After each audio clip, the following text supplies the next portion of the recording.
Bonsoir, je vais vous emmener dans des promenades, dans des voyages immobiles dans la plus belle galerie de la vieille ville. Chaque tableau respire dans son espace et on peut se promener dedans à l'infini. Donc suivez-moi et je vais vous montrer.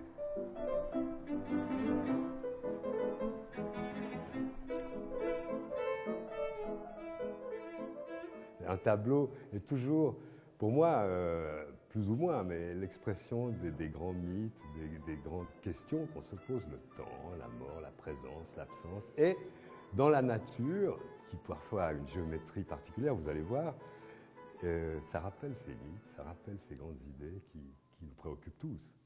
Et c'est ça que j'essaie de traduire, c'est des essais de décrypter ce mystère, cette énigme qu'on voit dans la réalité apparemment banale parfois, que j'appelle les visions chocs.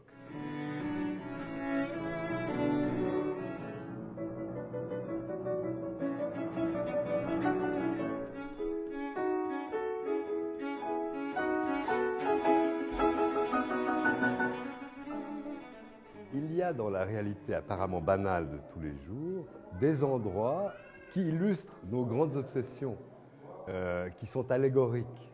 Alors, par exemple ici, vous avez une station de pompage avec l'eau d'une rivière qui coule et là vous pensez au temps qui s'écoule inexorablement malgré tout ce qu'on a construit comme barrières, crémaillères, trappes et autres. Eh bien, si vous arrivez trop près de la chute, c'est fini, c'est le chaos. Et c'est pour ça que cet endroit m'a inspiré l'allégorie du temps qui passe et ça s'appelle Tempus Fugit, le temps fuit.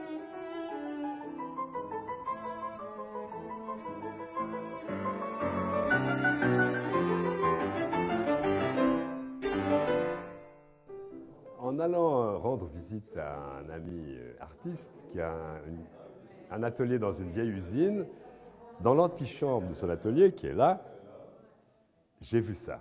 Et ça m'a fait un choc. Parce que depuis mon enfance, les prises électriques, certains couvercles, certaines serrures sont comme des yeux qui vous observent, qui vous filment, qui vous scrutent, qui vous surveillent. Et alors là, il y avait ces objets-là qui, pour moi, étaient symboliques d'être des surveillants. Et j'ai appelé les surveillants.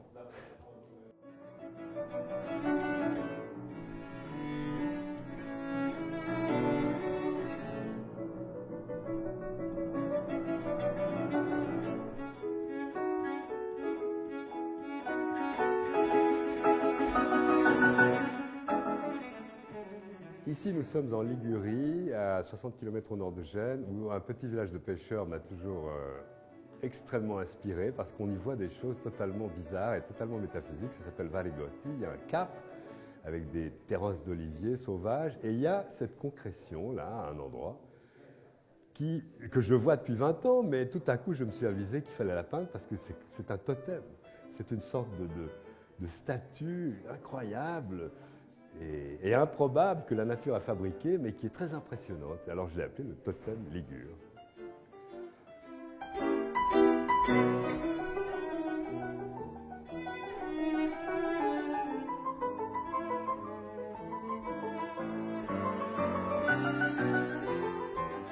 Ici, je suis à plat ventre sur la plage de Varigotti, juste derrière des barques de pêche qui semblent énormes parce que je suis par terre et qu'elles sont devant ma figure.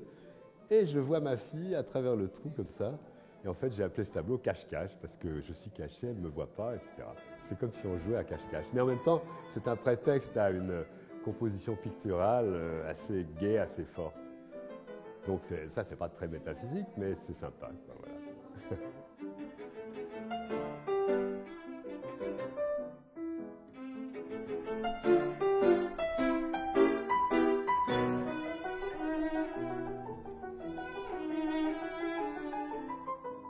Tout le monde est fasciné par certaines formes dans la nature, les nuages ou autres, ou par terre, des graviers ou des feuilles qui forment des visages, des images anthropomorphiques. Et là, dans ce village, à côté de ce village, il y a un cap, et de l'autre côté du cap, il y a une sorte de fjord avec des rochers. Et dans ces rochers, il y a des personnages. Et je vais toujours me baigner là, je me suis avisé que là, il y avait une figure qui ressemblait à la figure du Doge de Venise avec son chapeau pointu, et deux chiens, là, un petit et un grand. Et je me disais, mais c'est pas possible, c'est extraordinaire, il faut absolument peindre ça. En plus, ici, il y avait une sorte de profil monstrueux, et j'ai appelé ça le tombeau d'un Doge cynophile, parce que c'est le tombeau du Doge avec ses chiens enterrés avec lui, pour moi. Donc ça devient autre chose, c'est la métamorphose un peu anthropomorphique d'un rocher comme ça qui s'est formé par hasard. Mais c'est étonnant quand même, c'est improbable, c'est fou.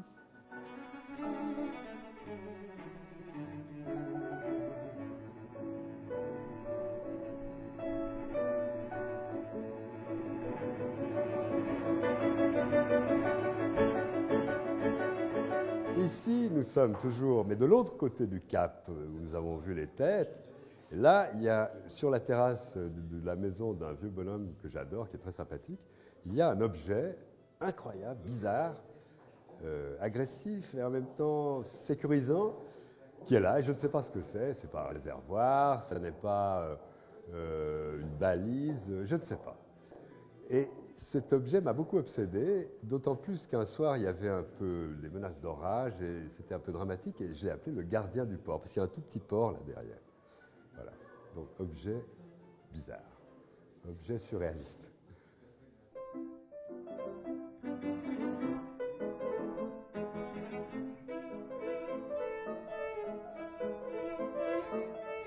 Alors ici, c'est le même ciel que tout à l'heure, mais un peu plus tard, donc beaucoup plus dramatique, et j'étais allé sur la plage qui est plus loin.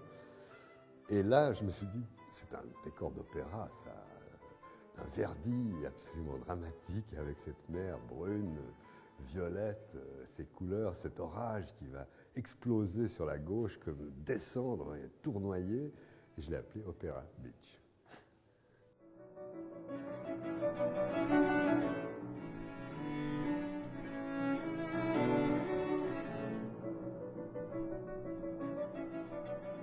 Nous sommes tous préoccupés, je crois, par l'idée de l'au-delà. Qu'est-ce que c'est l'au-delà? Qu'est-ce qu'il y a au-delà? Et en skiant à Megève, sur cette colline très haut, qui avait l'air plus haute que les cimes, je me suis dit, ben voilà, l'au-delà, c'est ce qu'il y a de l'autre côté. Il faisait en plus très sec, le ciel était d'un bleu absolument profond, il y avait ces extraordinaires traces d'avions dans le ciel. Et voilà, j'avais mon ombre qui se projetait sur la neige. Je me suis dit, l'au-delà, c'est ça. Ça peut être ça.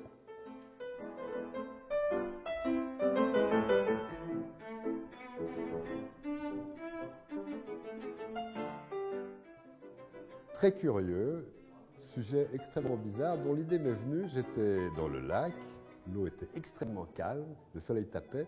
Quand l'eau est calme et que le soleil tape, ça fait des spaghettis de lumière au fond. Alors il y avait des festons avec des petites moules, on voyait tout, des cailloux verts, etc. Et il y avait mon ombre. Tout à coup, je me suis dit, tiens, et si c'était l'ombre, si je la transformais en une ombre de sirène, si une énorme sirène était là, à côté de moi, on verrait son ombre dans l'eau. Et voilà, ça a donné le tableau. Mais tout à fait comme ça, qui est venu par fantaisie.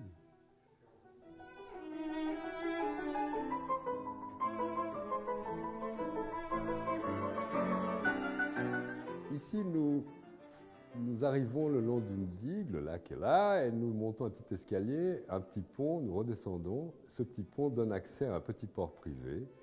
Et ce jour-là, l'eau avait l'air d'être de l'acide sulfurique, c'était jaune. Et je voyais mon ombre, et je voyais cette échelle, on ne sait pas pourquoi elle était là, et ces escaliers qui partent comme ça dans un lieu, on ne sait pas où. Je me suis dit, ben voilà, c'est un fugitif, c'est un évadé, qui est là et qui se demande comment il va franchir cet espace pour pouvoir fuir dans le couloir de verdure qui est là. Donc ça m'a totalement interpellé et c'est pour ça que je l'ai dessiné et j'ai fait le tableau. Ça s'appelle L'évasion.